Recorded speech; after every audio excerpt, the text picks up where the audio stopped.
Hello everyone, and welcome to episode 46, aka the episode that almost didn't happen. Who are you? I'm Omega. Why are you asking? We might have not had you for this episode, or I might have had to pretend that, another person was you, and that would have been funny if it was Linkara. Just tell everyone about your adventure. Well, this episode almost didn't happen because we all very nearly died. So on Tuesday night, I was working at the store. I work a second job part-time, nights and weekends at the bookstore. And we were all, really rushing to get out of there early because we didn't want to get caught in the ice that was supposed to happen. So we all got out, and before the ice started, and I got home, and I was sitting eating dinner, and I could hear the ice starting and ticking against the window, and I thought, wow, it's a good thing I'm not out in that. So, I went to bed, and at about 4:30 in the morning, I was awakened by a huge explosion. Well, it sounded like an explosion. And I jumped up, and we all ran downstairs, and it looked like another tree had fallen and hit the house, but in the daylight, we saw that it was not a tree, it was just half a tree. And it hit the roof and slid down the house, and that's the noise that we heard. And the ice got pretty bad, and we lost power at about 6 a.m. on Wednesday morning. Obviously, we have power back again now. It's on Friday. But it was pretty bad for a while because over, I think, 85% of the county, of Chester County, did not have power. Hundreds of thousands of people in multiple counties all over southeastern Pennsylvania were without power. The governor declared it a federal disaster area. He declared a state of emergency and then applied for federal disaster money, which the president granted, and so there's people that are still without power. It's just been a crisis. And so that first night we weren't sure what we were going to do. We didn't have any heat or hot water, which is a pretty big problem. So we were going to stay in Delaware County. So then we were done dinner, and we got a call saying, oh, this is Pico Energy, and electricity has been restored in many parts of your neighborhood and things and stuff. So we called the house and got the machines. We're like, oh, well, the machine's on. That's fine. So, got in the car, 45-minute drive, well, got in two cars anyway, and we got back, and the power was not back on, in fact. So, I said, screw it, I'm not driving back, I'm staying here. So, it was about 40 degrees in the house, so I wrapped up in like a million blankets, and I lived there overnight, and then we heard, oh, well, the power's not going to be on until Sunday, and I said, ain't nobody got time for this, and I got a hotel room out of Wilmington. And it was in that hotel room we attempted to do a recording last night, but it didn't work. Yeah, we tried to, because I said, when I made the reservation, I said, well, they have power, right? And the reservation guy said, oh, yeah, they do. And I said, they have free internet. And he goes, oh, yeah. And so I couldn't connect to their network. There was like 1 bar of strength, and I was like, maybe I'm really far from the router. So I called down to the desk, because I had my work laptop, I had this laptop, and I said, I can't connect to the internet. So the girl said, oh, yeah, there's the Ethernet cable. It's, coming right out of the modem. It should be right next to your, on the nightstand next to the clock radio. And I looked, and there was a really old, Cisco Systems modem. And I turned it over, and it had the word good written on the bottom in Sharpie. And it had a primitive, it had a Cat5 coming out of it. And I was like, really? Wow. So, for some reason, my home laptop would just not accept the network. Just not at all. It would recognize that it was plugged in, but it would say no access to anything. But my work laptop connected right away. And so I was like, no, I'm not going to be defeated. It's not going to go like this. So I downloaded Skype and logged in as an administrator and put Skype on my work laptop. So I'm like, okay, I downloaded that. So I got on Skype and everything's fine. I was like, okay, so I downloaded Skype Call Recorder. But I downloaded the most recent version, and I tried to install it, and it said, oh, you must upgrade your .NET framework first. This requires a framework of 4.0 or greater. So I had to look up how to check what .NET framework I was at, and I was at version 4.0, but apparently Skype Call Recorder wouldn't recognize that. So I was like, okay, fine, I'll just download an earlier version of Skype Call Recorder, which I did, but which didn't work. And at that point, I just said, fuck this noise. But then, thank God, the power came back on last night, and so I checked out this morning. And that's my story. Hooray! Hey. So, people who hate the podcast, aren't you glad that you listened this far? Just to hear about my life? Oh, that's just ridiculous. On average, the people who complain about the podcast tend not to listen to it. That's true. At least if they do. If you do complain about it and you do listen to it, at least, talk about something that happened in the podcast, because otherwise I am gonna basically ignore your complaints because you don't fucking listen to it. If you're not gonna listen to the podcast, it doesn't matter what we say or what we do because you won't listen to it. If you do listen to it and you don't like it, that's cool. Let us know. You're actually a person who is listening to it and actually has some sort of interest. Therefore, you matter. And people kept asking me what it was like, and pretty much driving around, first of all, there was no power anywhere. Like, the lights were out, all up and down Route 3, all up and down 202. But everything, like all the trees and everything, were covered in, like, crystalline ice, because everything was covered in a coating of ice. So it was like a winter fairyland Left 4 Dead. Or Left 4 Dead 2, if you prefer that. Because Left 4 Dead 2 was set in the south around Georgia, and it's usually pretty warm. Okay. So Left 4 Dead 1's Well, no, I mean Left 4 Dead, like trees down everywhere, and cars at an angle, and just roads obscured, that kind of Left 4 Dead. I just thought of a reason why it's better to have for Left 4 Dead 1, even though that's not what you were referencing. Why? Because Left 4 Dead 1, I believe Left 4 Dead 1's it's set in Pennsylvania. Well, there you go. This was exactly that. And it was just, we have to throw everything out from the freezer, from the refrigerator, because it's long exceeded the time that you can just keep the door closed and hope for the best, so. This episode almost didn't happen, but now it has. Hooray. Dun dun dun. So, honey, what are we going to talk about today? Well, we're going to talk about a couple of things. You're going to try and explain to me what your, hand, egg, ball is actually, how it should actually be called football. You're the second Brit whose I've heard reference eggs. Well, it's egg shaped. Somebody on Twitter who's from England said American egg chasing. And England has a game in some areas where you roll eggs down hills and stuff, and roll cheese. For prizes? Yeah, basically. These are all like leftover medieval traditions. As long as you get a prize for it. It's kind of like steeple. There's also one where you throw, you throw dwarves around and all. You throw eggs at the Pope? No. The city of Lewis burns an effigy of a medieval Pope. It's every year. It's not the current Pope, it's the Pope that pissed them off about 500 years ago. Imagine if, Pope Francis went there, and they're like, we've got nothing for you, get out of here. And he's like, but it wasn't me, too bad. I know that they don't burn the current Pope, but I get the feeling that he probably wouldn't be very, very welcome in the city of Lewis. It's kind of the infamous for not being too fond of the Catholic Church. Although this could be because they burn the Pope every year, and not vice versa. A couple of years ago they had the Bill Nye Ken Ham thing. Mm-hmm. Where Ken Ham demonstrated that he was a moron again and again and again. Well, someone did an article, and I think it was Time, was it Time? Time Magazine put a quote. Okay, this is quote, the Time Magazine's quote about it. 2 minutes into the debate, Nye in his signature bow tie and Ham with his Aussie accent hop on stage, shake hands, and ready themselves behind their respective Apple laptops. Only Nye's has stickers. Nye stands to the left, Ham is on the right. Cameras pan to an all-white audience. Now, Ken Ham is livid that they would lie and say the entire audience was white. How dare he? And he points out that there were 2 black people in the audience of at least several hundred.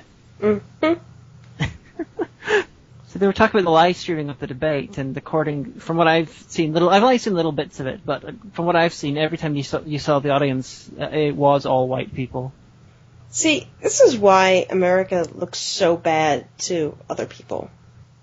I mean, don't get me wrong. I know at least one Australian who was watching the Super Bowl. And that was Nick Enigma, so. Why? I don't know. It was 1 in the afternoon, I guess, and because I asked him, what time is it? He goes, it's 1 in the afternoon. I was like, I guess. If there's no law that says only Americans can watch the Super Bowl, Yeah, I saw a list of the top 5 cities for people watching the Super Bowl, and only 2 of them were in the United States. Oh, that's pretty good then. See? Other countries are one was I believe one was in Mexico, one was in Canada, and one was in London. Well, good. And I say as though London was a country, because London actually has 2 separate cities inside it, and I'm not entirely sure which one they were meaning. Did they mean Greater London, the big one? Probably, but they could theoretically have meant Westminster or the City of London inside London.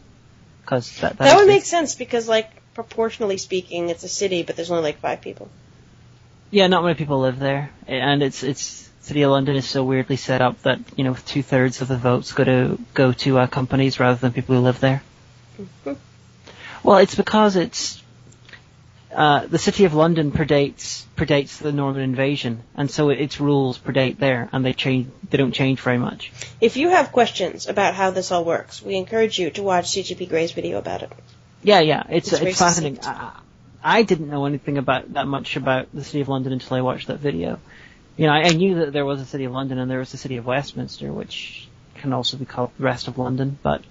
The rest of London. Well, I'm not entirely sure. Is the City of Westminster a separate city inside Greater London, or is it is it another name for Greater London? I'm not entirely sure. If you know, write the show.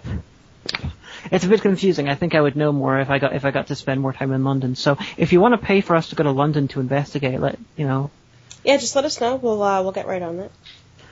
Yeah, as long as you can pay for some sort of. We won't be very expensive with our choice of hotel. We'll stay in the Travelodge. But so actually, if you'd been here in America, you'd have been watching it with me because I'd have had it no other way. You mean the Super Bowl? Yeah. Well, I've been playing Plague. I would take all your devices away and force you to pay attention. I'd be like, what the fuck? Why? You just like man asses and spandex. No, it's a bonding experience. Okay, What? So let's do this the easy way. What do you already know about the Super Bowl? I mean, not the Super Bowl in general, just this past one. I know that, regretfully, the Denver Broncos were fucked like that horse in Chirpy. And it was quite a mismatch in a result. It's a strikingly uneven result. It's a little bit like someone in a World Cup final or FA Cup final losing like 4-5-0. Okay. So then, what do you know about the Super Bowl now in general? It's the big American football match. It's set up akin to the English FA Cup. And you guys are convinced it's actually a bigger deal than it is? It is a big deal. It is for you guys. It's like the biggest thing in American football, but that's because you guys don't have American Football World Cup. Well, I mean, no offense, but we're the only people that play American football, so... Yeah, that's why I'm saying that's why it's not such a big deal, because you got 300 million people really, really into this. And you got a couple of people, you got little dots outside as well.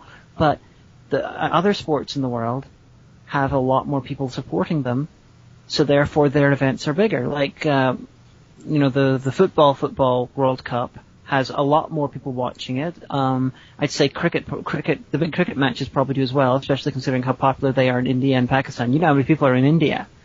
Lots of people. There's also the Rugby World Cup, which is not as big as cricket or rugby, but that's quite big as well. And it's got, teams all over the world on different continents and things. I'm just saying, it's a very big deal for Americans, but the rest of the world, it's not. Well, it's kind of like an unofficial holiday. It's always a Sunday, so you wouldn't get mail anyway, because we don't do mail on a Sunday. But, and it hasn't even been going 50 years yet. So it's still a relatively new American tradition, compared to, Thanksgiving. I think the first World Cup was in the 30s, so that would make it not massively older. Well, it's a newer American tradition, but it's taken as very sacrosanct by a specific population of the country. I'll leave you to guess which population that is. Bronies. No, we're not bronies. Although you never know. It actually might be. If you're a brony, rate the show. Well, that's just because, it's a Bronco, so I want to see a Denver Bronco pony. Well, it's different teams each time. And, it's not exactly that the teams were mismatched. It's just that the Broncos did really, really poorly. I mean, at the end of the day, these are still, the two teams that made it all the way through the season to the championship. It's a big upset. No one expected it to go as bad as that. Yeah. I mean, that happens. I didn't have a dog in the race, I was just... Usually that's how it is. If your team or anywhere near you aren't in, you just kind of pick a team at random and be like, oh, well, I went to a hotel in that city once and it was good, so I'm going to root for them, I guess, And the year that the Saints were in the Super Bowl was 2 years after Katrina, so a lot of people were going for the Saints, just because of New Orleans and stuff like that, so... And last year we were supporting Baltimore because we both have an affection for Baltimore. Well, I was living in the Baltimore metro suburbs at the time. Yeah, but we've also got an affection for them. And it was a really super game. This game was... it was good in its ludicrousness. You know, because like every time you thought, oh well, they've got a first down or something, there's a flag on the play, or you know, the next play was a terrible interception. It was kind of like, you know what it reminded me of? Mm-hmm. Years and years ago, I went to go see Dante's Peak because I like Pierce Brosnan. Dante's Peak is, I'm sure somebody in the reviewer community has done a review of it, a really ridiculous movie. It's a disaster movie about a volcano. Yeah, it does. It's got lava and a pyroclastic cloud. Yeah, it's very scientifically inaccurate. Even when I was a kid, you know, and I saw it, I was like, wait a second, those are two different kinds of volcanoes. That's not consistent. But it was the kind of movie where just when you thought it couldn't get worse, all of a sudden the lake had turned to acid, or you know, there was going to be a nuclear bomb. Like, it was just the kind of movie where just when you thought it couldn't get worse, it did. And that's what this game reminded me of. In true disaster movie style. Yeah. But you know Dante's Peak came out about almost the exact same time as Volcano with Tommy Lee Jones? Yeah, I did, because I chose one of the two to see, and it was Dante's Peak because it had Pierce Brosnan in it. Although the Volcano had Keith David. I don't care. Goliath. Yeah, but I like Pierce Brosnan better. Because I like Remington Steele better than I like Goliath. Well, the Volcano was more ludicrous because it had. Wasn't it like under a city or something? It was under. I was under Los Angeles, so you had like lava going through the subways and killing people, and you know, going through like all the things, and they used buses to move the lava into the sea and stuff. And you had this one bit where this guy, they're in a subway trying to get these subway people because the train had broken down and they sort of got knocked unconscious by poison gas and stuff, so they went down to rescue them. But then this one guy's like, "Oh no, the lava has overtaken the subway car." And he's holding this guy, and he's like, "I can't throw him far enough to, save him. Oh no!" So he leaps into the lava feet first and throws this unconscious guy to his friends before he melts into the lava, even though he would have been dead long before the lava would touch the fucking train. Wow. Volcano is the most perfect example of a 1990s takeoff of a ludicrous 70s disaster movie. That's a very, very, very specific group of tropes. There should be a reviewer specifically for that. Well, the 70s were big in disasters, and they were usually very ludicrous. You know, you had the slightly more sensible ones like I suppose the first airport, or like, Poseidon Adventure or something. Then you got the slightly more insane ones like the Towering Inferno, and then you've got the ones on the upper end of craziness like, what do you call it, City on Fire, or the Swarm. And of course you got the really, really, really cheap ones with embarrassed looking distinguished actors who are forced to be in it, like When Time Ran Out, which had Paul Newman being all like, "Oh no, I don't want to be in this movie. Look at that terrible special effect." And then you have the best ones like Airplane, which are parodies. Yes. But so anyway, the Super Bowl. Yes. I mean, I was excited because I was like, all right, I'll root for Denver. Sure, both cities have legalized marijuana, so there you go. But I found out last year it was 2 gay marriage states. This year it's 2 marijuana states. I can't wait to see what it's like next year. 2 abortion states, I guess. Well, it has to be something there's not many things, not many states that do it. States where trans people can use any bathroom they like. I think that's most states, technically. It'll be something interesting. Yeah. It'll be states where it's legal to paint dogs purple. Or something like that. But then I found out a few days before the game that one of the linebackers was a graduate of my high school. I was like, oh, okay, so all right, I'll root for the Broncos. But in the first 12 seconds, they had bungled the ball, and that resulted in a safety. And so I was like, oh, it's a bad sign, and it just got so much worse. I mean, now, do you know what a safety is? I have no idea. Well, okay, I'm not going to be complex about it, but basically, so, in American football, one team is trying to go one way to score, and the other team is trying to keep them from going that one way, right? Pretty much. Okay. So there are various things that you can do to not only prevent the other team from going forward, but actually to push them backwards. Like when the quarterback falls back after the snap and he's deciding if he's going to run the ball or he's going to pass it, and he's only got a certain amount of time because a lot of his team is trying to prevent the defensive line from breaking through and knocking him down. Now, if they do that, that's called a sack. And because he fell back several yards from the line of scrimmage from the place that they started, it's usually a loss in yardage, meaning they technically go backwards. So if you get to the point where you have gone so far backwards that you are not only in your own end zone, you cross your own goal, then it's called a safety, and the other team gets 2 points.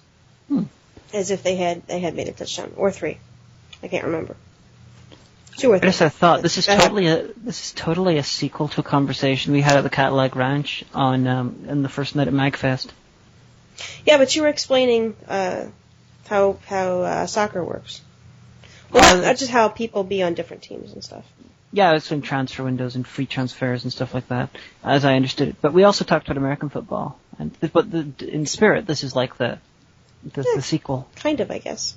See, if you'd come to MagFest and you'd hung out with us at that particular moment at the Cadillac Ranch, you could have listened to that conversation. You also would have heard a lot of bitching.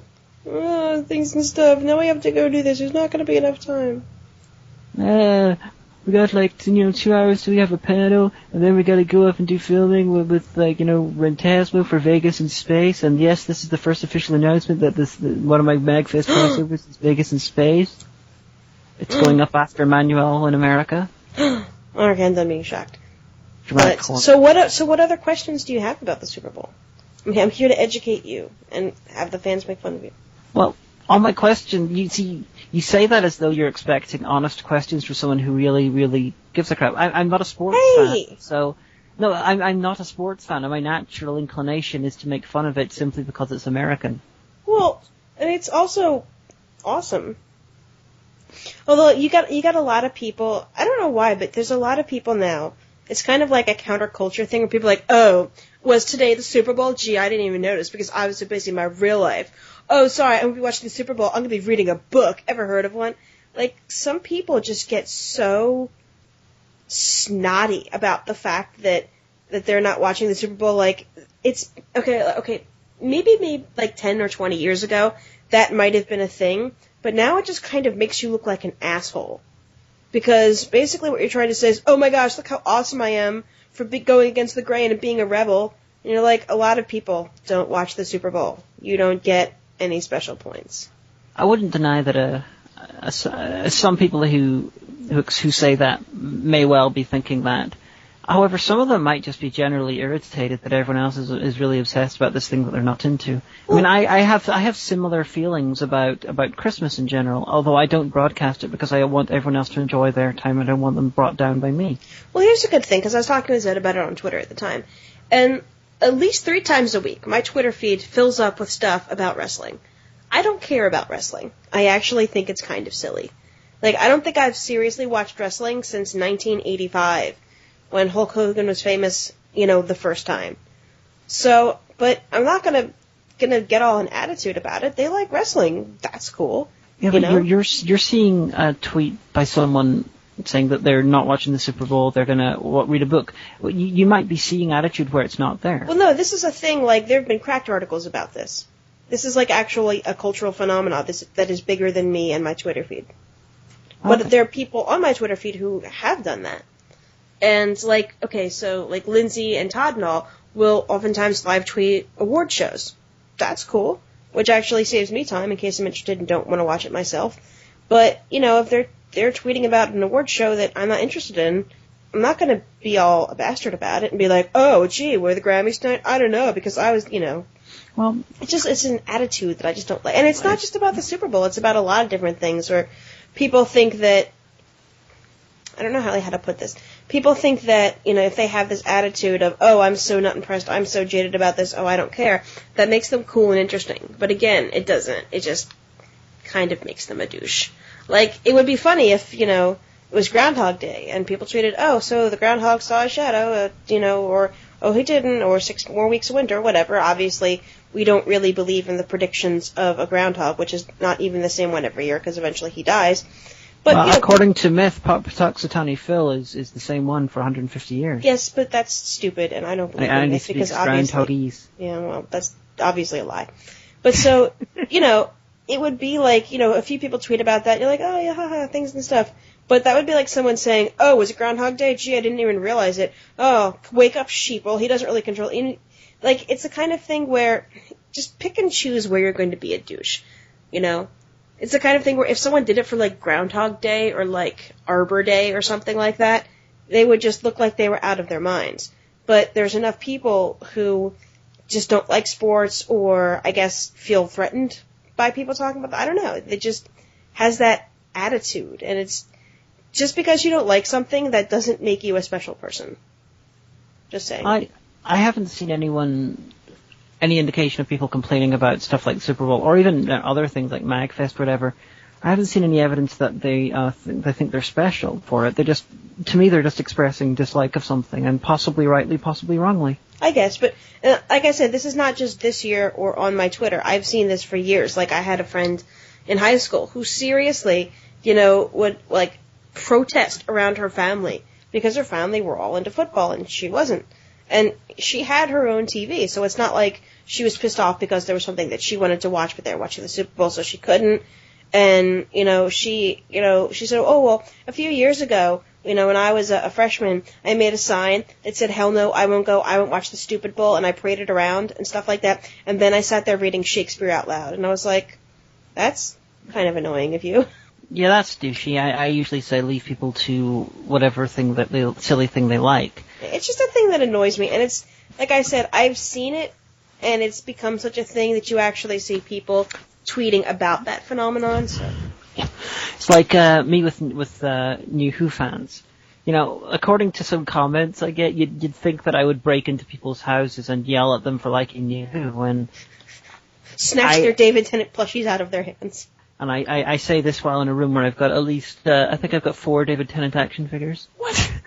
Yes, I do. I've got a big collection of Doctor action figures, various ones. Even New Who ones, including Matt Smith with a beard.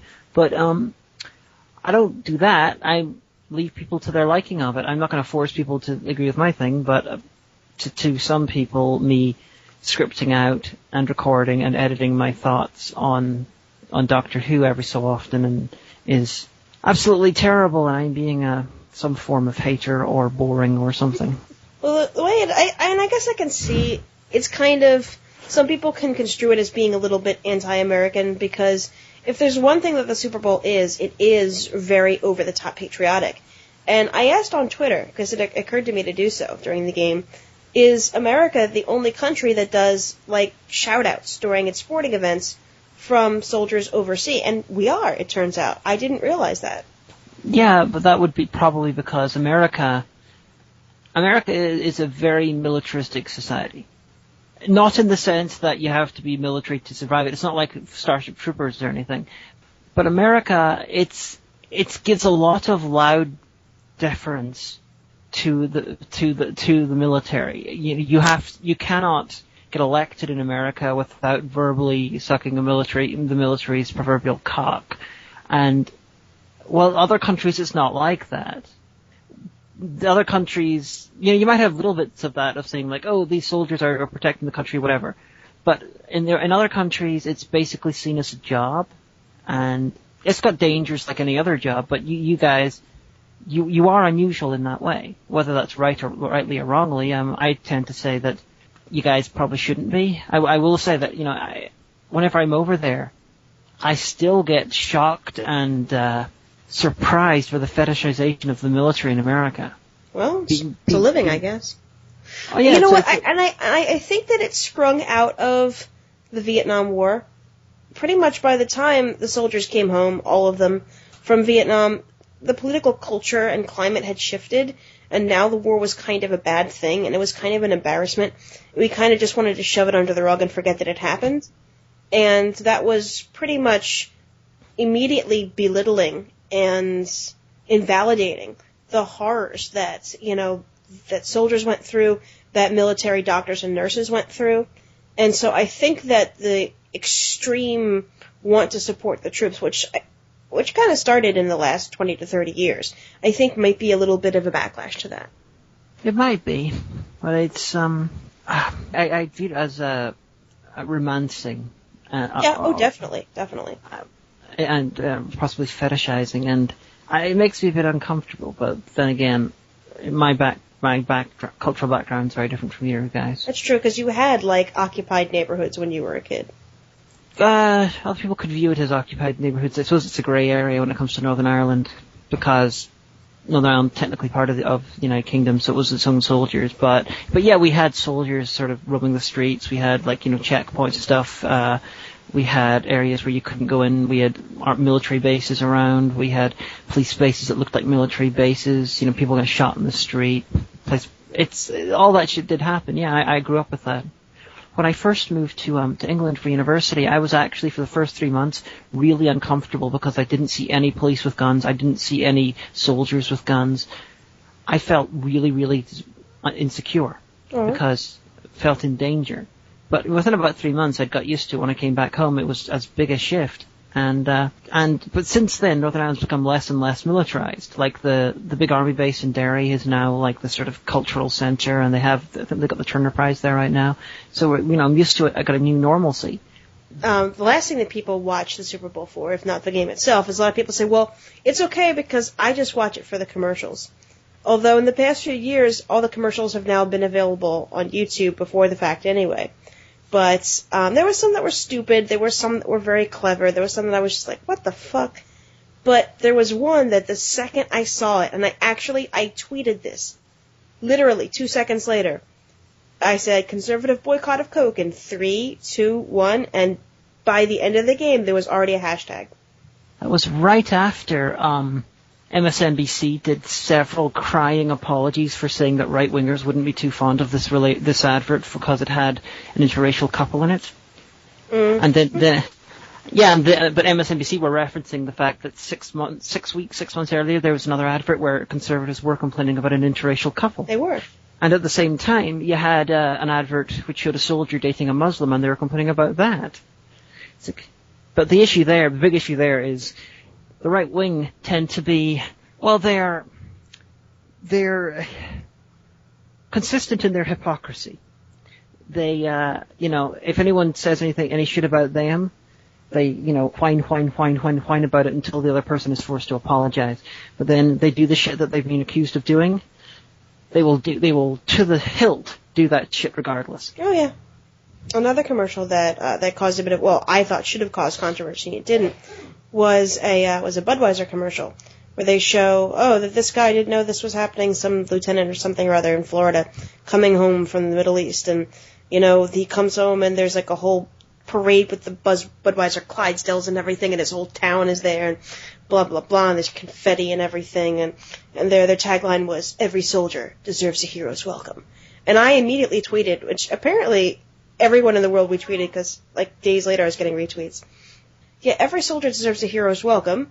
That's not really correct. Every soldier deserves full medical and mental health care, but that's not really as photogenic as, is it? Yeah. Because I saw that and I'm like, oh yeah, this poor guy with who may have PTSD, who may have a lot of problems adjusting back to a world where he's not, always about to be shot. And it's a good thing the Budweiser Clydesdales showed up in his town. That's so bad, because there's a mental health crisis already in this country, and service people that have come back face the worst of it. Like, literally every month you read about, an ex-Marine or an ex-soldier who had been trying to deal with PTSD, and the VA let him down, and finally he just shot himself, or he killed his whole family and then killed himself. It's just, I've noticed in America, soldiers are a lot like fetuses, in that there are a lot of people who will cry loudly about them, that they must be, helped and protected, and if you don't, and, people are shitheads for not doing that. But then the second they stop being fetuses, or the second they stop being able to shoot random people across the world that they're told to shoot, then they don't give a shit about them. Yeah, and it's horrible. But, unfortunately, we are coming up to the musical break with the lovely music of Mr. Tony Goldmark. So we will see you on the other side. Well, wasn't that nice? Tony to the Goldmark, motherfuckers. That was so bling of you right now. Yes. We have another part of the show, don't we? A whole second half, as a matter of fact. We're going to talk about stuff. What we're going to talk about? I thought we'd just do it regular like we always did, and have the trivia fact and other things. Oh, I bet Giovanni's just chomping at the bit, being all like, Hey, boss, why did you leave me here in the cold house? I wanted to go to the hotel as well. And he doesn't. I like how you assume that I did not bring him to the hotel with me, that I left him in the cold. I think you did. No, of course I didn't. Well, why don't you let him say that for himself? Yeah, actually, I don't know what you were expecting. So anyway, it's time for my favorite part of the show, since obviously you're not going to do the intro for me or anything. It's me, Giovanni Jones, and it's Giovanni's Trivia Fact time. Yay! Yeah, you were nearly a vampire. I was never nearly a vampire. No, there was a Giovanni Jones talked about in LARPing. Yeah, I know where my name comes from, thank you. You think that people don't tell me anything? I didn't say anything. You're just imagining me, I'm not you here. You totally said everything. You're just imagining me, I'm not there. Mm-hmm. We have a trivia fact. We do, actually, and because you guys were going to talk about the NFL and the Super Bowl, and actually you ended up talking about military situations in Northern Ireland, I thought I'd pick up the ball. Get it? Pick up the ball, because, football and everything. Oh, you mean the ball that almost never touches anyone's feet? It does sometimes, but that's not what we're here to talk about today. So, did you know that the Arizona Cardinals were the oldest team in the NFL? It's true. They were founded in 1898 and are the oldest continuously run professional American football club in the United States. Just saying. Although I'm not personally a fan. You dislike their Arizona-ness? No, I'm just not a fan of the Cardinals. Fair I'm a fan enough. of the Eagles, because that's how I roll. But so that's been it for me, my adoring public. I will see you next week. Well, at least you didn't say fuck at him this time. So if you're new to our show, Hagan has a very low opinion of my pet lobster. It depends. I don't know why. Well, mostly I'm trying to amuse the audience. You're like bigoted against crustaceans. Mostly I'm trying to amuse the audience. So she claims. Bullying I is do. still bullying. I do claim. Bullying my lobster. What are we talking about now? Huh? Now? Oh, you think you're going to talk like that to me, huh? I will I will turn this show right around, young lady. Because I'm the one recording it and I can do that. Then we'll have to restart and all the audience will be like, oh, for fuck's sake, No, I'm not I'll listening to this anymore. I'll just go away, and then, like, when the Tig would Take bosses are like, "Bruh," as they chomp on cigars, as of course they do. Where's the podcast for this week, Hagen? Why don't you have it? And you'll be like, they'll be like, oh, shit, you're fired. Just saying. I could do it. It's in my power. I don't think you have power to turn Mike Machado into an avid cigar smoker. Damn it. Well, he would have to smoke on it. He would just have to chomp on it convincingly. And he doesn't really sound like that. We're having a site redesign, see? When? I can't tell you that. See? He also sounds like a 1920s mobster for reasons of... I was wondering why he regenerated to James Cagney. Shh, hush. It's the kind of voice I can do. There's worse people he could have regenerated into, I suppose. So, is that like now there's going to be like a conspiracy Tumblr that because we had this conversation we'll suspect that guy with the glasses is actually run by Time Lords? It's clearly run by Time Lords. This is why, a Time Lord lives, according to John Pertwee, they can live for almost forever barring accidents. So, Second Doctor. So that's why the site redesign's taking so long, because, we'll have it up soon. It's very different in human and Time Lord terms. You heard it here, folks. We spill all the secrets. Yeah, everyone on that guy with the glasses is a Time Lord. Do they know it? No, they just Because got the wrestle. I think if Nash knew that, he'd commit a hell of a lot more arson. We all got the wrestle and imperatures put into us when we weren't looking. I see. Yeah. So I'm going to continue with the show, if that's okay with you. Fair enough. Adam Time Lord. So now's time for the part of the show that is my favorite, and I'm sure is Hagen's favorite because she doesn't have to talk, called One Time at the Store. And if you're just listening, if this is your first time, I have been working for the last near decade, part-time. Is that your first Time Lord? Would you stop it? I'm being professional here. Professional. But so anyway, I've worked at a large chain bookstore for nearly a decade, and I have seen and heard and experienced it all, and this is one of those stories. And it dawned on me, a little bit before the show, that I have never discussed Western Horseman Guy. That's the part where you go, Western Horseman Guy? Tell me more. Unless possibly you have discussed him and, I've forgotten. I don't think that I have. And if you have discussed him, the chances are it was in an episode before episode 42, so therefore it was in an old episode. So most of the people listening to this will be new anyway. Yeah, it's new for you, because previous episodes don't exist. So, who is Western Horseman Guy? Well, my first weekend working for the store, I got there on Saturday, and I'd worked the Thursday before I'd closed. So I didn't know what to expect on a weekend, but I was ready to please, and I wanted to do a good job, and I like working at the bookstore.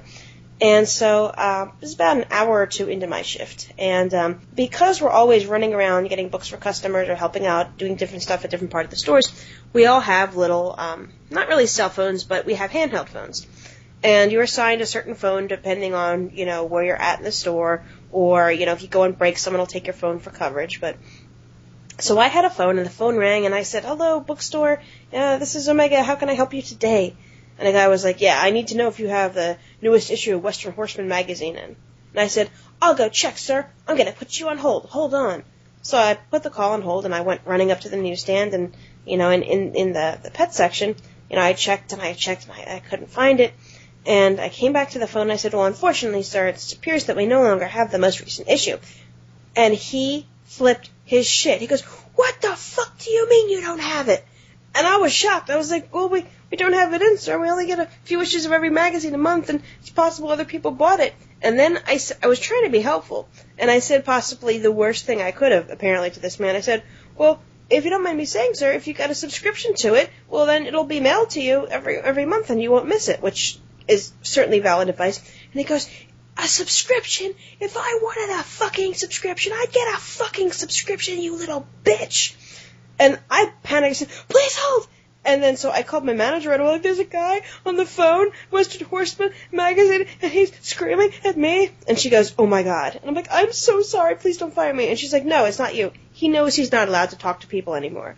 Apparently, this guy makes such a fuss about Western Horseman magazine that he had been told previously he's only allowed to talk to managers. So she took the call, and I figured that was the end of it. But then a few months later, again on a weekend, I got a call, "Yeah, do you have a Western Horseman magazine in?" And I was like, "Oh my gosh, it's the guy." And so I didn't want to cause a fuss, and the manager was busy, so I went, and we did have it. I said, "Yeah, we do have it." And he goes, "What condition is it in?" I said, "Well, it's a magazine condition." I guess he's like, "No, is it bent? Is it?" I said, "Well, it doesn't appear to be bent or, roughed up. It's a magazine, So he goes, "I want that held for me." And this was back in the day when we would hold magazines. So I'm like, all right. So I said, "We can only hold a magazine for 24 hours, blah, blah, blah." So I put it aside for him, and many hours later, I was about to clock out. There's a huge commotion at the front of the store, because apparently Mr. Western Horseman actually came in, and he found the magazine was bent beyond all repair, which it wasn't really bent at all. I mean, the manager looked at it and everything. But he decided to take this out on our newsstand lead, who was this little blonde girl who was about a few years younger than me.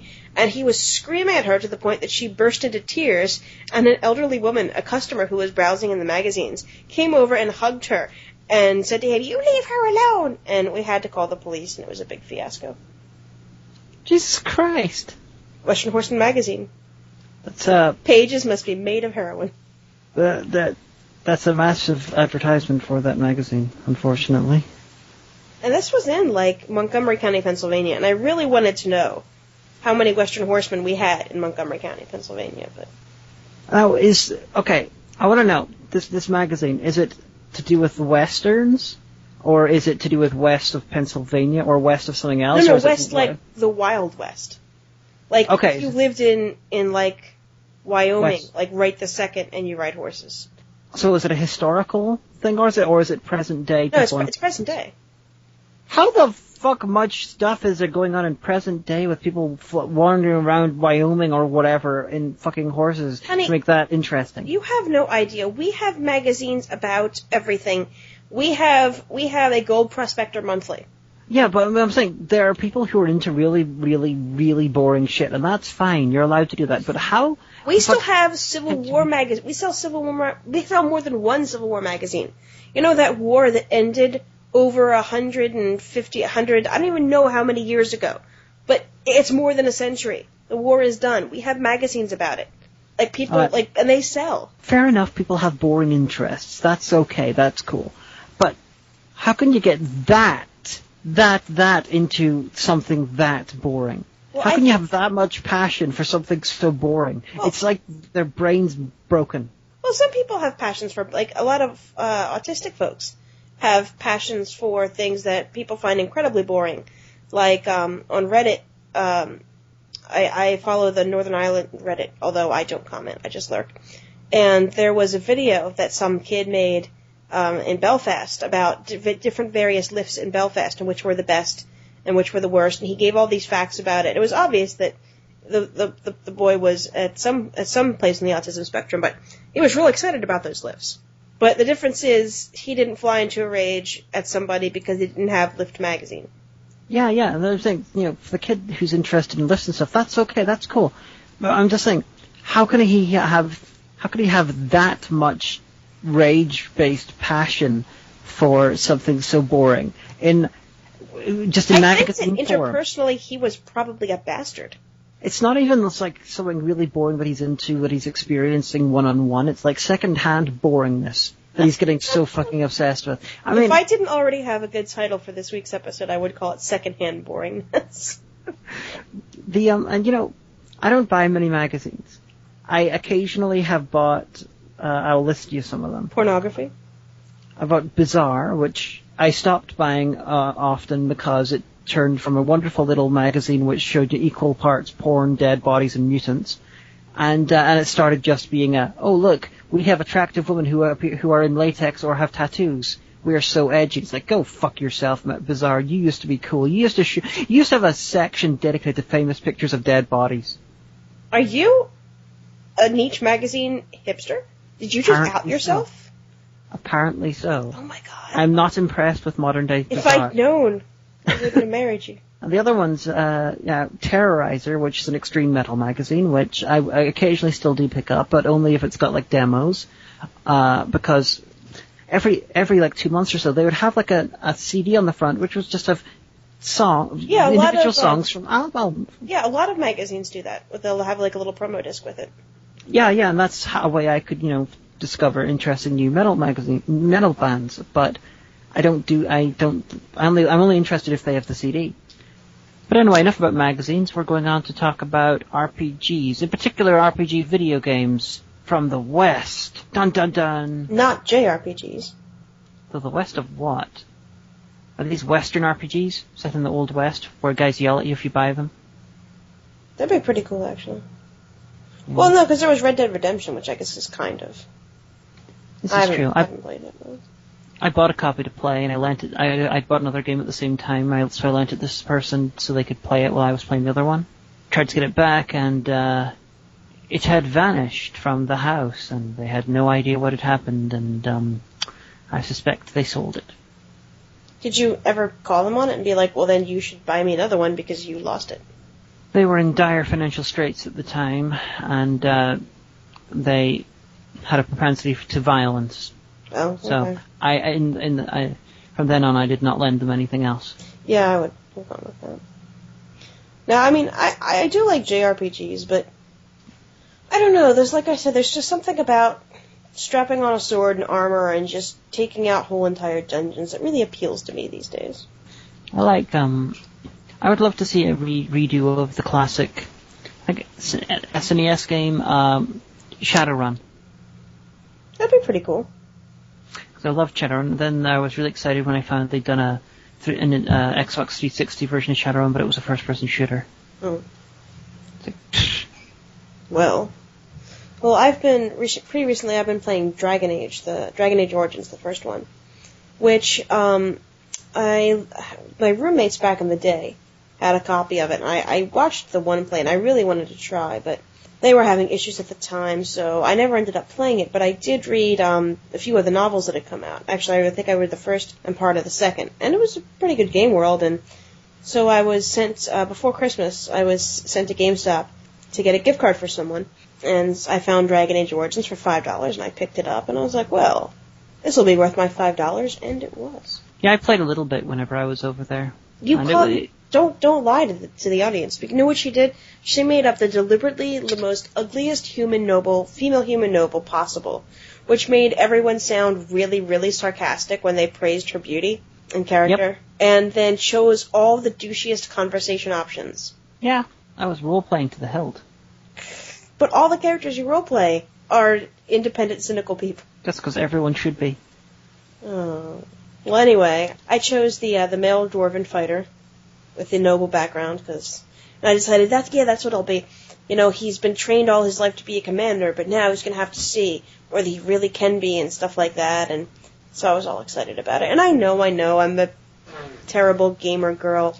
I know I should be remaking Xena Warrior Princess every time I play one of these games, but I don't know. Maybe I just look good in dwarven armor. I think you would look good in dwarven armor. That's the sound of me putting on armor. You need a beard. My guy has a great beard, and he has facial tattoos as well. And I put the complexion as dark as possible. So he's a black dwarf with red hair. Although even though you can make it really, really dark in the pre-rendered cinematics, he doesn't look all that dark. And I was like, oh, that's odd. Why is my black dwarf not black anymore? The pre-rendered cinematics are racist. I guess. Yeah, I'm gonna get a copy of Dragon Age once I've run out of things I've been playing, whenever I've not been editing and whatnot.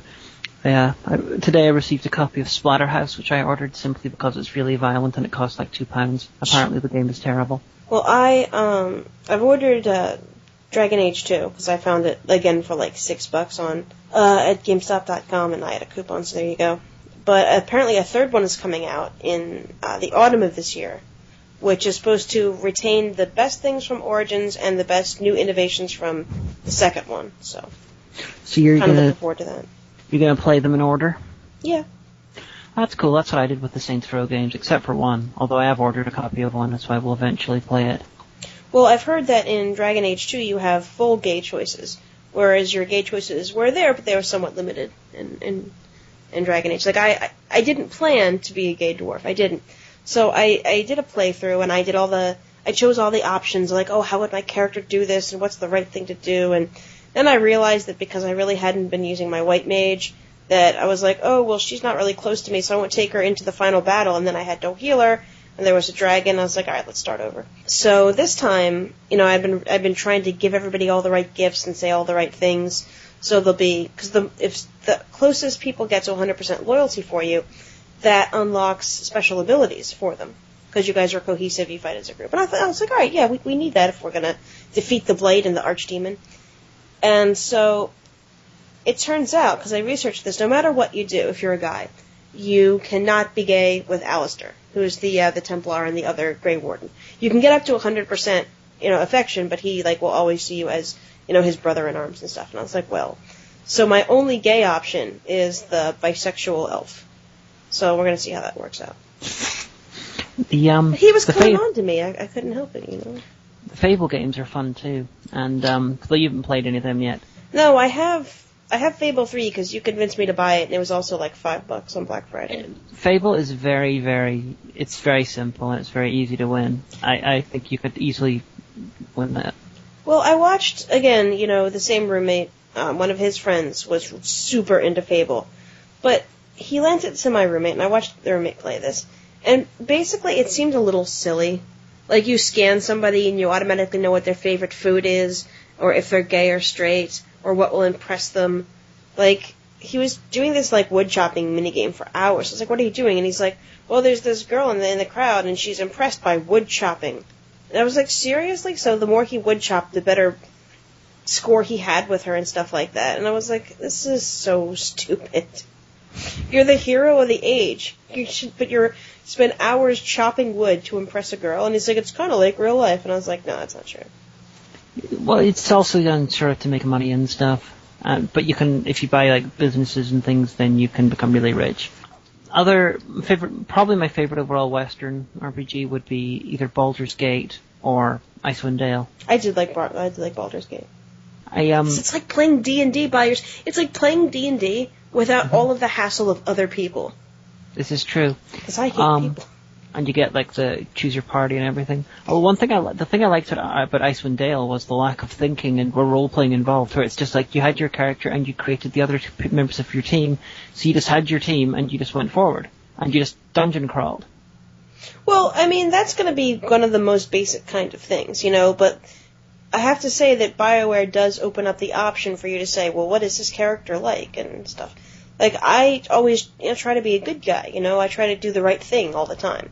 I don't give snotty answers when people are trying to recruit me to the Grey Wardens, like some people I could mention. That person being you. But the, on Christmas Day, of all things. Well, I shush. Last time I downloaded Icewind Dale from GOG.com, and I created a bunch of people on Tick and on it, and I ran through the game, and then I was still able to use my old trick, which was get your characters to the very end, and then you can export them and then re-import them as completed characters, complete with all their gear and everything, and then you can restart the game with them at the highest, having got to the end. Because the final villains in Icewind Dale is so fucking hard that you gotta go through the game several times with the same characters, or be really good or really lucky just to be able to kill them. So I did that about 4 times before trying to do it. Did you win? Eventually. Every single time I managed it, I only had 1 survivor. Good God. Yeah. But it was fun. This time I had Hagan and Omega and Spoonie and I think it was Lupa and Welshie and Phalos. See, not because I'm imagining it through, like, the lens of a BioWare. Like, you stop to talk to a party mate. They're like, what's on your mind? And it's like, tell me more about your background. Do you think that will defeat the Darkspawn? And it'll be like, tell me more about your next review. If you have, if Lewis is enabled in the party, one of your automatic options is, when's the next History of Power Rangers coming out? But you lose points for that. You will approve. Omega was one of the party members, and she was the rogue because they could wear black. Oh, that's cool. Yeah. Spoonie and Phalos were the wizards, and she was a cleric.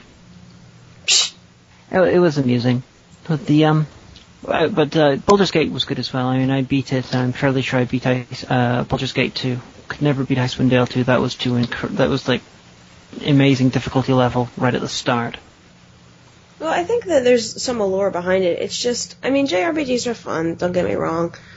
And the battle systems are very complex sometimes. Like, that's the first thing you have to do when you get a new JRPG. Okay, what battle system are they using? Okay, it's kind of like the one for this one. And then, you find out halfway through the game, oh, wait a minute, I could have assigned potion to this button, so I wouldn't have died all those times. Or, oh, yeah, that's right. So that's what I'm supposed to be using that magic button for, and it's very complicated. But there's just something really satisfying about just having a sword and a shield and going to it. This is true. Now, there's an old RPG I played which was of that style, and it was very early PC stuff, and I can't remember the name of it, but it let you do a lot of characterization and customization, and it was really fun. And I really want to find it again. The orcs had red skin, and you had to go in. You had to have like torches and stuff to go into like sewers and everything to kill things. And if was you it didn't enough, the first Diablo game? I think it was more basic than that. Oh. It was done like a first person sort of thing until you got into combat. Then it became sort of like a angle above, and you controlled things like that. And it was really, really basic. And I can't remember the name. If anyone knows, write the show. Yeah. Because I'm sure it was terrible. I'm just curious to try it again. Well, I like the games that are based on the D20 system. Like, I did have a Dreamcast for a short time, and one of the games that I really loved playing was Record of Lotus War for Dreamcast. And the reason I liked it was based on a D20 sheet. And that was great, because the world that you could roam around was huge. And occasionally you'd get somewhere where you really shouldn't be, like, you should be, like, 10 levels from now, and you'd kill, like, one of the monsters and immediately level up. Because it was just that much XP. Although the one really funny thing about that was it did have some voice acting. And eventually, after you free this foundry, then you get this little dwarf that you can take runes and mithril to. And he will put runes on your armor, and he'll forge it into your weapons and stuff like that. But for some reason, the dwarf has a New York City accent. Oh, that's hilarious. And so if you come back to your base and you're doing a lot of forging, he's like, "It's a mighty spell. You don't have enough mithril for that. Good choice, a mighty spell." It gets really obnoxious after a while. But it was a really, really fun game. I maintain that dwarves should have Yorkshire accents. Why? Because Yorkshire in UK it had lots of mining. Oh, well, I guess that makes sense.